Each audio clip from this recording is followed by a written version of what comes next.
teie mängijad valivad kohtingu, siis nad saavadki minna üheskoos tasuta kohtingule. Kui üks mängija valib kohtingu, teine aga raha, siis kohtingut ei toimu ja raha valinud mängija lahkub 1000 euroga. Ma vist seda finaali kuulsin, et naine vist valis raha või? Välja minna, siis jäävad mõlemad tühjade pihkudega.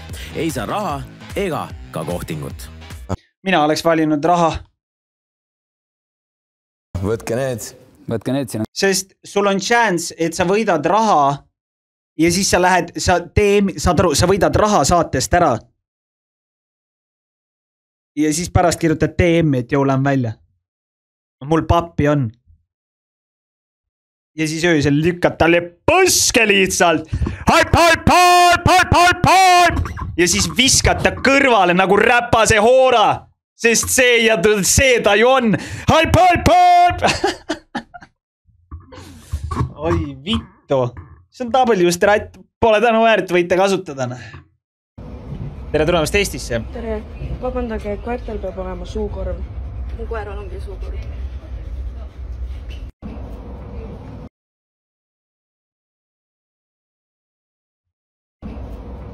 Selle asja juures kõige suurem probleem on see, et see ongi nali.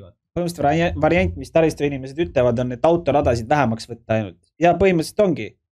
Aga kuhu see nüüd jõuab välja, kui me võtame neid autoradasid, võtame vähemaks, siis me tapame terve kesklinna ära. Miks?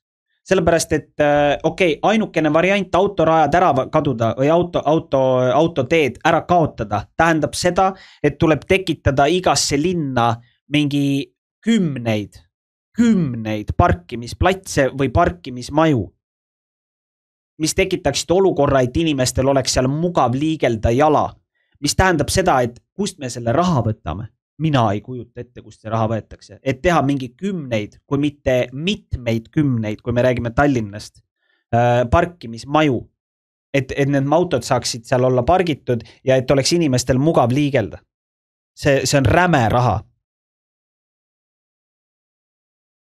Ja nüüd, kui me räägime sellest parkimismajadest, siis sealt läheb olukord edasi.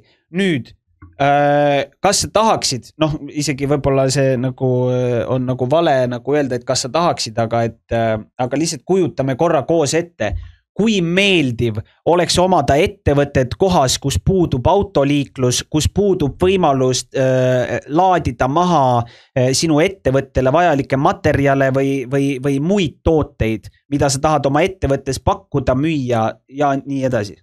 Äärmiselt, see on juba miinusprojekt. Sellepärast, et teised ettevõtted, kes ei ole sellises asukohas, on juba eelisjärjekorras, nad on juba eelistatud klientide poolt sellepärast, et lihtsalt inimestel on mugavam ligipääs. Nad võivadki parkida sinna selle ettevõtte maja ette, astuvad sealt 2 sammu tuppa, astuvad 2 sammu välja, sõidavad minema. Et neil on kordades mugavam kui see, et sõitab mitmesaja meetri kaugusele kuskile mingisugusesse parkimishoonesse, jätta sinna oma auto, maksta selle parkimishoone eest veel eraldi mingisugust kuradi parkimisraha, siis kõndida mitusada meetrit kuskile, käia seal ära, kõndida mitusada meetrit tagasi ja siis avastada, et türa sain veel trahvi ka, sest panin, et olen kuskil vales selles kuradi parkimis, ma ei tea siis, kuidas seda kutsutakse, mingi areas. Et see linna planeerimine, mina ei ole piisavalt pädev, et seda teha, aga peale seda, kui ma käisin Hiinas ja ma nägin, kuidas Hiinas see lahendatud on, siis seal see oli äärmiselt intelligentselt lahendatud, aga seal tuleb ka aru saada seda, et see on kui meie oleme siin miljoni riik, siis seal on 10 miljonite linnad, et ja need on olnud seal ju või siuksed nii-öelda, ma ei tea võib-olla, kuidas seda nüüd öelda, aga ütleme, et need linnaplaneeringud on juba eos tehtud sellisena, et need mahutaksid 10 miljoneid inimesi. Ehk siis need on juba eos olnud alati laiemad. Et sellises väikses kohas nagu Eesti on äärmiselt raske, seda keegi ei osanud lihtsalt ette näha. Ja seda ma arvan, et ei olegi võimalik teha. Ainukene variant, et seda teha, eeldaks seda, et me lihtsalt hakkaksime kuradi maju mingi laiali lammutama, aga ma ei kujuta ette, et see oleks reaalne.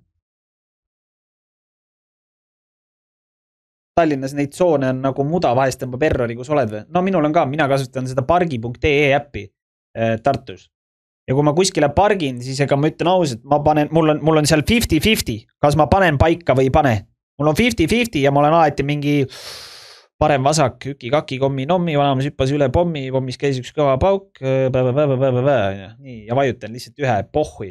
Ja lihtsalt loodan, hoian hinge kinni ja loodan, sest no türa sorry, aga ma ei viitsi jalutada 100 meetrit sinna suunda, et saada teada, kas see on nüüd A2 või B15 mingi parkimistsoon.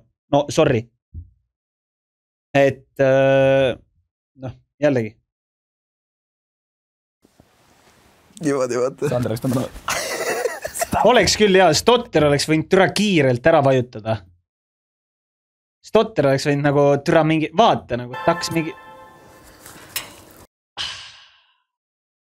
This is what you get if you're a good guy nagu. See oleks pidanud kohe ära vajutama lihtsalt.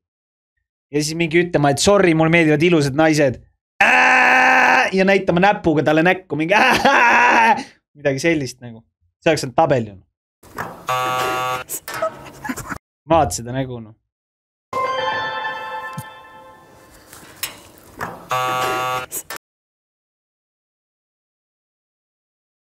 Kas keegi on tšekkinud üldse, et kas ta elab veel või? Ta live käib, ta elab veel. Igaks juhuks küsin, et võib-olla äkki läks nagu lõpetas ära ennast. Sorry.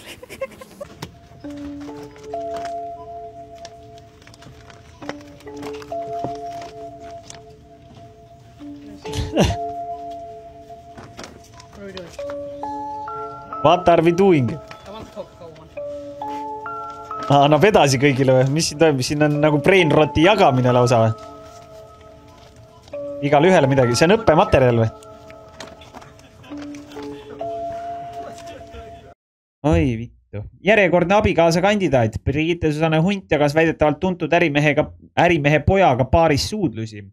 Hiljuti lahkuminekust teatanud Push aega ei raiska. Tervisliku eluviisi proovanud naine veetis eile väidetavalt aega väga ülemeelikust tujus tuntud ärimehe poja käte vahel Mannala Roosa baaris. Istusid seal käest kinni ja suudlesid, seisab toimetusel laekunud vihjes. Täitsa putsis, kuidas need inimesed kogu aeg, kas mingid inimesed nagu käivad ja nagu, ma ei tea, jälitavad Brigitte Susanne Hunti või? Nagu kuidas see nagu võimalik on? Ma lihtsalt ei saa aru sellest, et iga kord, kui ta läheb kuskile välja baari, siis on keegi, kes teeb sellest elu 24-le mingisuguse ettekande. Kuidas see võimalik on? Ei nagu reaalselt, kuidas see on võimalik? See ei ole võimalik ju. No kuule, nii väike see Eesti ka nüüd ei ole.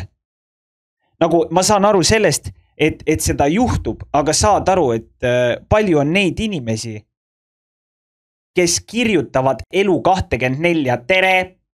Mina nägin täna BSH-d ja tema seal tegi seda. See, et keegi nägi teda ja tundis ta ära, see on loogiline, seda juhtub igal pool. Aga saad aru, et mingi inimene peab kirjutama elu 24-le, et elu 24 üldse kirjutaks selle teema. Saad aru, keegi peab kogu aeg mingeid vihjeid kirjutama ja see on äärmiselt kahtlane selle asja juures. See, et keegi näeb teda, see on loogiline, see on normaalne. Aga kes see türa kogu aeg näeb teda niimoodi ja siis pärast kirjutab sellest kuradi elu 24-le? See on äärmiselt veider. See võib olla PSA ise, kes seda paska teeb tegelikult. Ma imestaks.